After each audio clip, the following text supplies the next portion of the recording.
Xin chào tất cả các bạn đã quay trở lại với Văn Hồng Cooking Show. Hôm nay chúng ta sẽ quay trở lại với series ăn uống ẩm thực. Hôm nay mình có một số các cái sản phẩm. Đây chúng ta sẽ ăn thử nhá. Rồi. Trước thì đã ăn thử cái bún riêu cua của Vichy rồi. Hôm nay chúng ta sẽ có lẽ thử sang cái của phở cung đình thôi. Chúng ta có hai cái mã của phở cung đình. Lâu lắm rồi cũng ăn phở tại cách ly rồi. Và chúng ta sẽ ăn thử cái phở bò Hà Nội của cung đình nhá. Đây một gói phở gà nữa, chắc là lần sau để ăn thử cái phở này.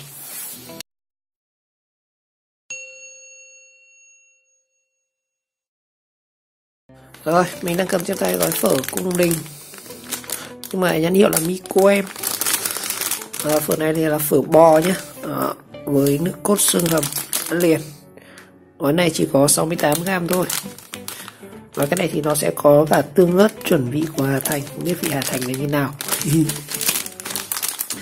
Đằng sau thì chúng ta có một chút nó nói về phở Hà Nội, là món ăn rất nổi tiếng tinh hoa ẩm thực Việt Nam. Đó, kết hợp của nước cốt xương hầm và tương ớt. Như vậy thì cái phở cung đình này người ta nhấn mạnh đến cái nước cốt xương hầm và tương ớt chắc là cay. Đây hình ảnh của Hà Nội, cái phần của nó này, có gạo với các thứ này. Như vậy đây mình sẽ có gói sốt, gói tương ớt, gói rau, 3 gói. Cái sản phẩm này thì là công ty thực phẩm châu Á nhé, ở Bắc Ninh. Dưới này hạn sử dụng của nó là ngày 5 tháng 2, hạn sử dụng là 8 tháng. Chung là trình bày cái màu đỏ này khá là bắt mắt. Và mấy ngày cách ly mà có bát phở để ăn thì cũng chất phết đấy. Rồi bây giờ mình sẽ cắt ra nhé. Rồi chúng ta sẽ thử phở cung đình này xem bên trong như nào. Trước mắt là mình cũng thấy là sẽ có 3 gói gia vị rồi. Còn nước dùng như nào chưa biết.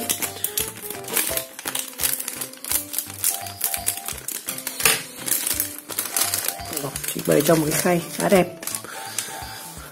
Đây là cái vắt phở này.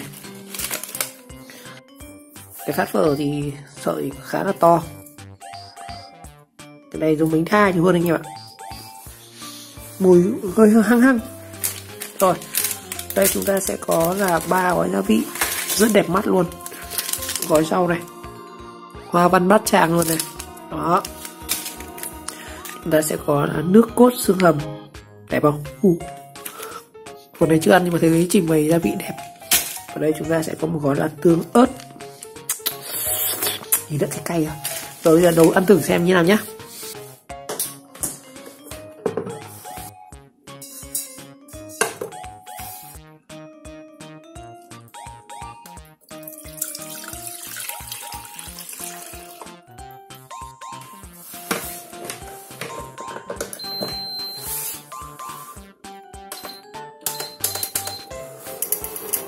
Tranh thủ thời gian nước sôi thì mình sẽ cho luôn cái gia vị của nó vào xem thế nào. Đầu tiên là thử gói rau trước này. Rau mình chất thế. Rau khô. Nhìn cũng hoa lá cành phết. Tiếp theo là đến gói đặc biệt nhất là gói nước cốt xương hầm. Như vậy thì nó không có gói gia vị khô nhé, mà nó gói giống kiểu gói sốt anh em ạ. Nước cốt xương hầm. Mùi thơm lắm, mùi như kiểu sốt vang ấy.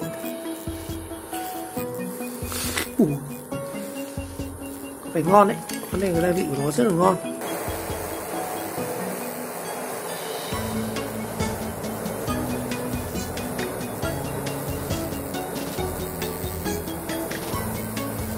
Còn nó còn có tương ớt nữa, nhưng mình sẽ để khi nào ăn mình sẽ cho vào nhé.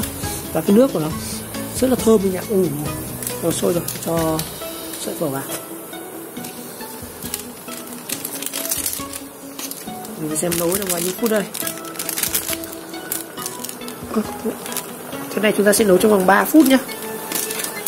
Vậy chắc là sẽ sôi khá là nhanh.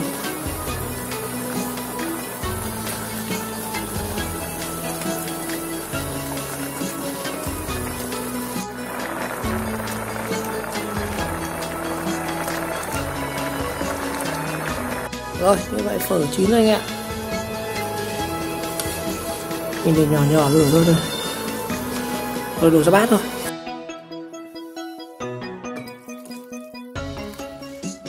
Rồi, đây Đây là bát phở cung đình, phở bò Hà Nội của Miko em.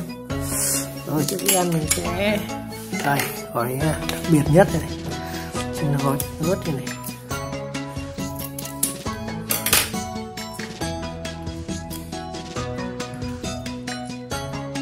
Đó. Rồi chúng ta sẽ thưởng thức mà bát phở Hà Nội nhãn hiệu cung đình của Miko em. Đầu tiên các bạn sẽ thấy rằng mình nhận thấy rằng cái nước của nó màu khá là đẹp, màu khá là vàng luôn. Đây cái nước dùng này. Sợi phở thì khá là giống sợi phở truyền thống luôn. Cái độ dày này.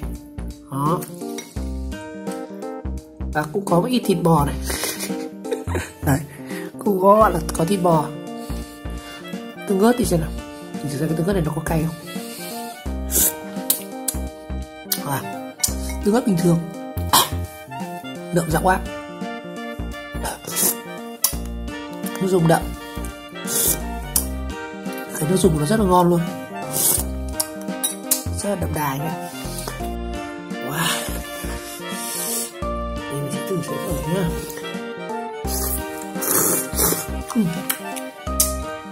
Sữa phở mềm, không dai lắm, thơm, ngon.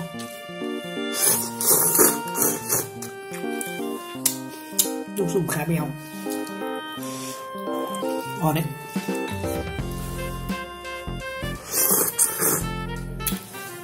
Ăn nó cũng không chua thì mấy cái quán phở bình thường đâu, có khi nó còn đậm hơn rồi em ạ.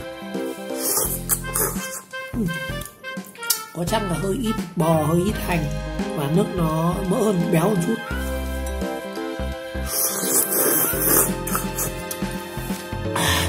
Ngon.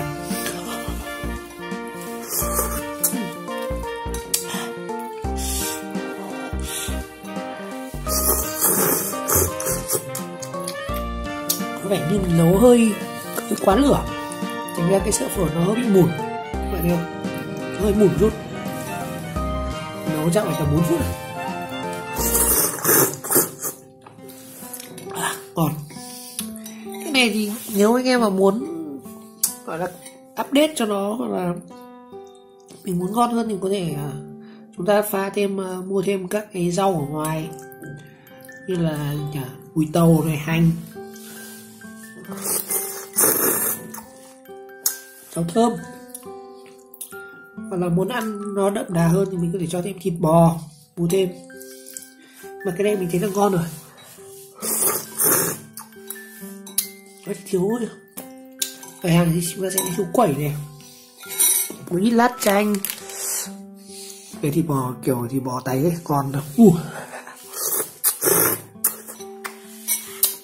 cái nước dùng này ngon mà, ngon hơn nước dùng mì nhiều. Wow.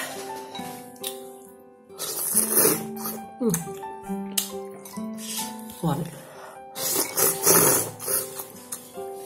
Đây mà có quẩy nữa, ngon. Ăn y như phở cay.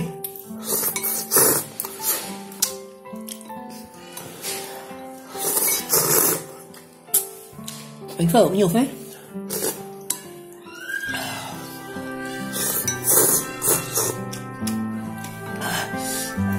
Quá. Ôi trời ơi.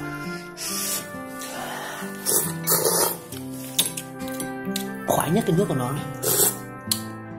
Đậm. Bây giờ mình gọi là thử sang phần thịt bò. Một nhúm này.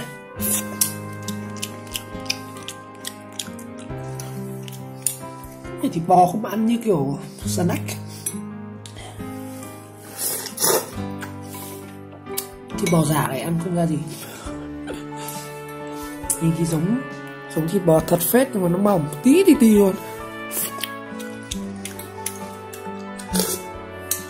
Dai như kiểu cái áo su, không có mùi gì. Nước dùng mùi ngon này.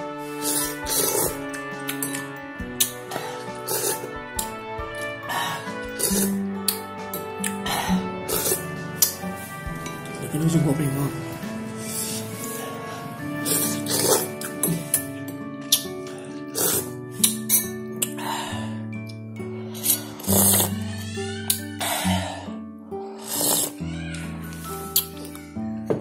nước này mới ăn với cơm đúng không?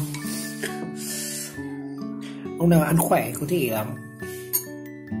mình có thể cho thêm cơm vào đây nhá, ăn buổi sáng ngon lành kịch đào, nước nó khá là đậm. Còn bác nào ăn ít để dạ thì cái này ăn bát này nó cũng vừa. Nói chung ngon, đánh giá cái gói mì này ngon đấy. Người ta trình bày cũng đẹp,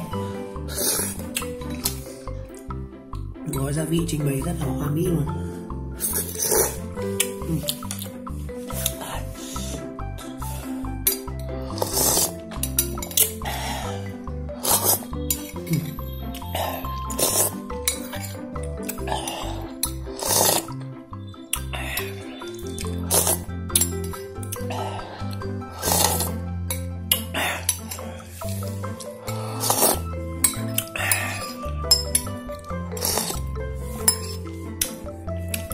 Nó không chê đâu này, tôi hơi béo.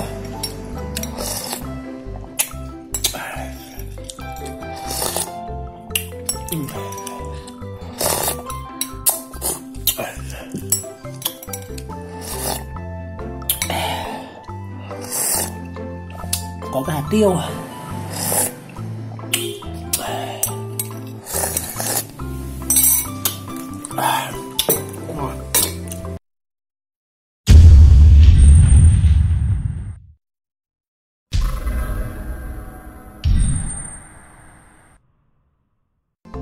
Rồi, như vậy ngày hôm nay chúng ta vừa trải nghiệm gói phở bò Hà Nội nhãn hiệu Cung Đình của Miko em. Và đánh giá của mình về gói phở này thì cái nước dùng của nó khá là đậm đà, ngon, bùi, đậm, béo. Tương ớt thì ở mức không cay lắm. Nói chung là đây là một cái gói phở ăn liền mình đánh giá là ngon, ăn được, khá là giống mấy gói phở truyền thống. Và nếu anh em có trong cái điều kiện mà dịch khó khăn, hoặc là mình có thể làm món ăn sáng này, bữa ăn phụ khá là ngon. Rồi, một lần nữa cảm ơn các bạn đã theo dõi video clip, và nếu thấy video hay và ý nghĩa các bạn nhớ like, subscribe kênh và chờ đón các video tiếp theo. Chúng ta sẽ trải nghiệm các món ăn khác nhé.